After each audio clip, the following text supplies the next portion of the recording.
In the meantime, it looks like Toyota may have to shell out some big bucks in terms of settling these U.S. lawsuits. There are over 200-plus cases filed so far in U.S. courts. Let's get more on these cases with a lawyer now who represents a few of his clients in these arguments. We have Hunter Shkolnik, who is from Rheingold, Valet, Shkolnik McCartney. He joins us today from our D.C. bureau, I believe. If not, we'll find out where Hunter is. But Hunter, thank you so much for joining us today. Let's talk about these fines, shall we, Hunter? $60 million. Do you think Toyota is actually going to accept this easily?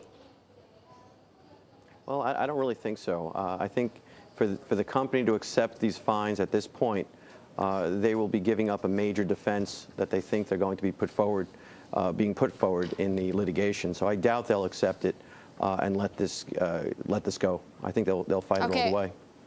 Yeah, Hunter, what about these comments coming from Transportation Secretary Ray LaHood saying that basically Toyota actually hid these defects from U.S. officials? I mean, does this help your case at all? Well, I think Mr. LaHood is right on point. The company did hide these defects.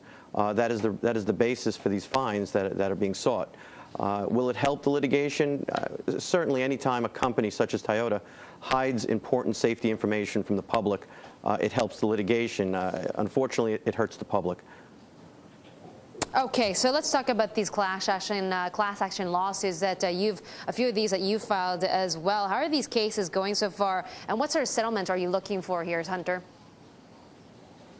Well, at this point in the litigation, no one is talking about settlements. What we're doing right now is the early stages of litigation. We haven't really even gotten off the ground running. We're waiting for the federal courts here in the United States to consolidate the litigation into one court, because presently, as you were saying, there's at least 200 cases filed around the country, and it's unworkable when they're in various courts. So we're waiting for a consolidation. We argued for that about a week and a half ago down in San Diego, and we're hoping to get a decision any day now, and then we'll be able to move forward with the litigation. Okay, so you're looking for consolidation of these cases, but Hunter, I mean, what sort of settlement and compensation are your clients looking for? Well, we represent different classes of clients. My office has been in this litigation for quite some time now on behalf of a family that was seriously injured when their Toyota ran away. And then after that, we got involved into the class action litigation. We're representing used car dealers that have suffered greatly at the hands of Toyota because they're sitting on inventories of cars they can't move. As Toyota is trying to salvage itself, it's hurting these used car dealers even more. So every day the Toyota sits on a used car dealer's lot, our clients are suffering significant financial loss. In addition to that, we're representing many American families who have purchased new Toyotas in the last year, and that as a result of the recall and having experienced sudden unexpected acceleration, they refuse to drive the car, and they have immediately traded that vehicle in, whether it was to General Motors, to Ford, whether it was to Nissan or Mazda. They will not drive a Toyota again.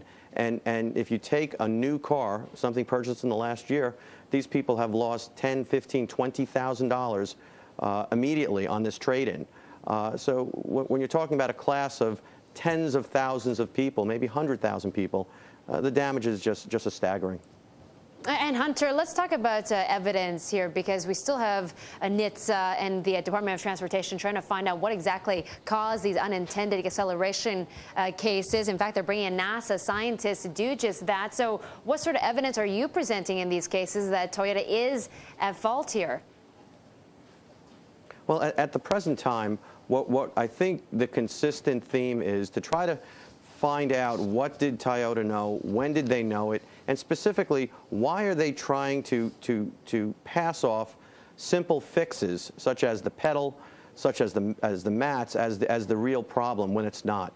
We're bringing in teams of engineers, just as the U.S. government is doing it, to try to find out what the root cause is. When we talk about root cause, we know that the pedal was a problem. We know some people's mats did stick. But ultimately, why were these cars, why are so many of these cars, the ones that have fixed pedals, ones that have mats in the trunk, why are they still experiencing this problem? We need to have the engineers drill down on the science here. Look at what's wrong in the system, and why is there no redundancy and backup? Yeah, that's what the, I guess, engineers are trying to do at NHTSA and also at Toyota. Okay, Hunter, thank you for your time today. Enjoy sunny LA. Hunter Shkolnik of Rheingold, Valet, Shkolnik and McCartney.